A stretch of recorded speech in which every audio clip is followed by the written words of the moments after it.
이야기로 풀어보는 인생 소명. 때려 죽여도 출근하기 싫은 날은 어떻게? 어느 교회 청년부에서 강의를 마친 후에 한 형제가 돌발 질문을 했습니다.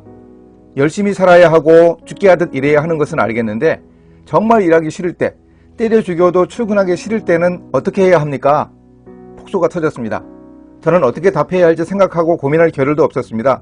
순발력을 발휘했습니다. 그렇게 일하기 싫으면 그만둬야지요. 한번 쉬어봐야죠. 또 한 번 웃음바다가 되고 우리는 모두 그저 서로를 바라보며 공감했습니다. 엉겹결에 자기가 한 질문보다 짧은 대답을 들은 그 형제는 저에게 엄지척을 날렸습니다. 저도 손가락 하트로 답하며 가장 짧은 질문과 대답을 마무리했습니다. 일하는 사람이라면 때려 죽여도 출근하기 싫다는 말이 무슨 뜻인지 잘 압니다. 직장생활 경력이 오를수록 출근하기 싫은 날도 늘어납니다. 정말 너무 힘들 때는 그야말로 탈진한 것이니 쉬어보는 방법이 탁월한 선택입니다. 지금 하고 있는 나의 일에 대해서 생각해보는 기회를 가져보면 기분 전환과 함께 또 다른 길도 모색할 기회가 열립니다. 문제는 반복적으로 하는 나의 일에 어떤 의미가 있는지 깨달을 수 있어야 한다는 점입니다. 해롤드 라미스 감독의 영화 사랑의 블랙홀은 나는 왜 이리 매일 같은 일만 반복하며 살아야 하나 라고 푸념해본 경험이 있는 사람들에게 좋은 메시지를 줍니다.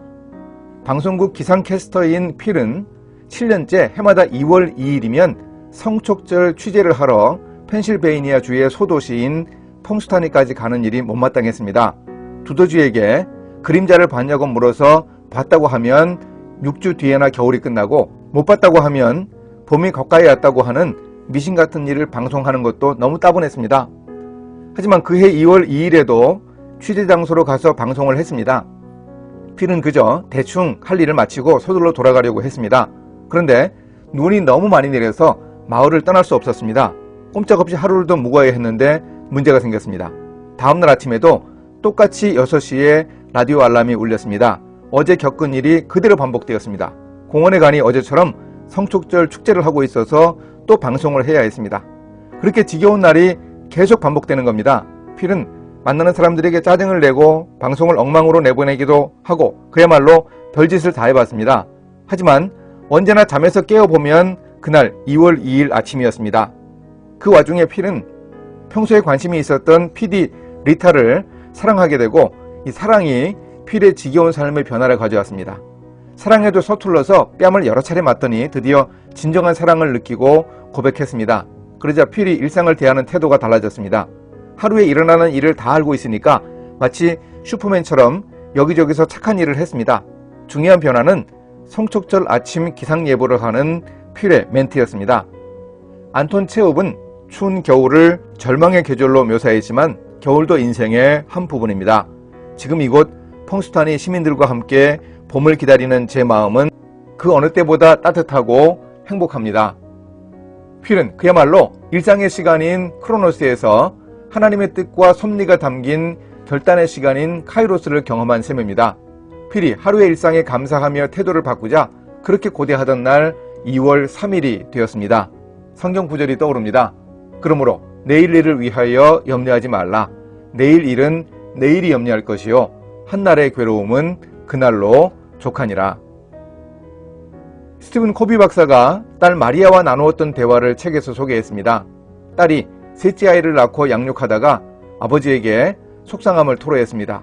자신은 아이를 정말 사랑하지만 아이가 자신의 모든 시간을 빼앗아가서 아무것도 할 수 없다고 하소연했습니다.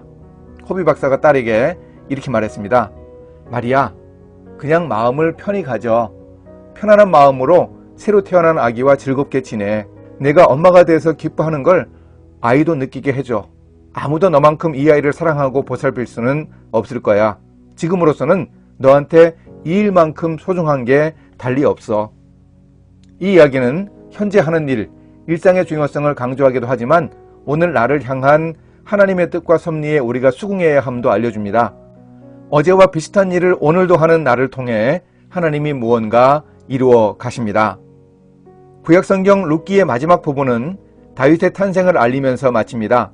메시아의 조상인 다윗의 증조 할머니가 룻이라는 족보를 기록합니다. 이것이야말로 기적이었습니다. 그런데 룻기의 위대한 구원의 역사는 룻과 시어머니인 나오미, 남편이 되는 보아스의 평범한 일상이 출발점이었습니다. 중요한 사실은 룻이 일상을 팽개치고 기적만 바라지 않았다는 점입니다.